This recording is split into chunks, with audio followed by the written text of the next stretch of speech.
नमस्कार दोस्तों, प्रज्ञावाणी परिवार में आप सभी का स्वागत है।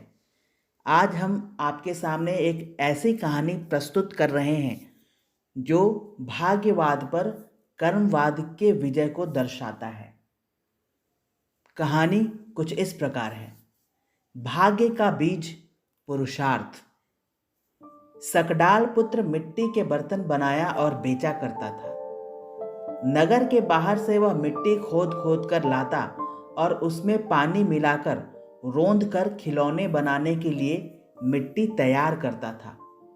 उसका यह कार्य काफी अच्छा चलता था। जमा जमाया व्यवसाय था, इसलिए सकडाल पुत्र यह मानने लगा था कि यह सब भाग्य का खेल है। वह नहीं जानता था कि उसके पूर्वजों को यह व्यवसाय जमाने में कितनी मेहनत करनी पड़ी थी।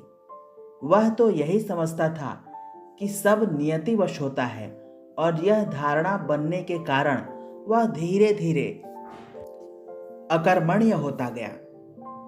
भाग्यवाद के पोषक और महावीर स्वामी के प्रतिद्वंदी गोशालक का भी वह अनुयायी बना और फिर तो एकदम वह आलसी बन गया। और जब वह अकर्मण्य होने लगा तो उसका काम भी मंद चलने लगा। व्यापार में भी घाटा होने लगा। घाटा होते देख सकडाल पुत्र घबराया। यह मान्यता तो उसकी नस नस में भर गई थी कि जो कुछ होता है वह नियतिवश ही होता है। अतः वह एक तरह से परास्त होकर बैठ गया और किम कर्तव्य विमूढ़ रहने लगा। एक दिन ग्राम में महावीर स्वामी का आगमन हुआ। उसने सोचा, क्यों न महावीर के पास जाकर आशीर्वाद प्राप्त किया जाए तथा अपने भाग्य के डूबते हुए सितारों को पुनः उदय होता देखा जाए। लेकिन तभी उसके मन में बैठा दुराग्रह का नाग फुफकार उठा, यह सोचकर कि मैं महावीर का अनुयायी तो हूं नहीं, अतः उनकी कृपा पाने के लिए क्यों उनके आगे हाथ पसारूं। तभी उसने देखा सड़क पर दूर से आता हुआ श्वेत वस्त्रधारियों का जुलूस। यह जुलूस महावीर और उनके अनुयायियों का ही था। धीरे धीरे वह जुलूस समीप आता जा रहा था और सकडाल पुत्र असमंजस की स्थिति में तेजोदीप्त चेहरे की ओर देखता हुआ अपने मानसिक द्वंद्व से झूल रहा था। एक मन तो हो रहा था कि महावीर के चरण पकड़ ले और उनसे कृपा की भीख मांगे, तथा दूसरा कह रहा था कि नहीं, ऐसा नहीं करना चाहिए। क्या करूं क्या न करूं के द्वंद्व में नाचते हुए सकडाल पुत्र को आश्चर्य तो तब हुआ जब महावीर उसके घर के समीप रुक गए।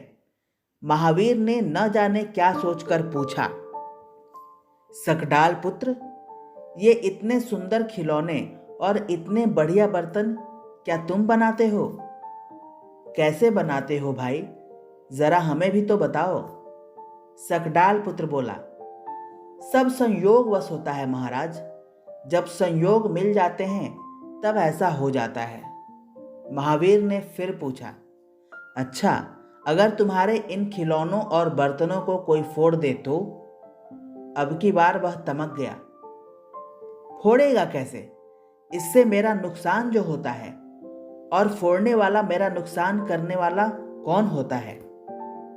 अच्छा ठीक है, और अगर कोई अत्याचारी तुम्हारी पत्नी का शील भंग करे तो? महावीर ने पूछा।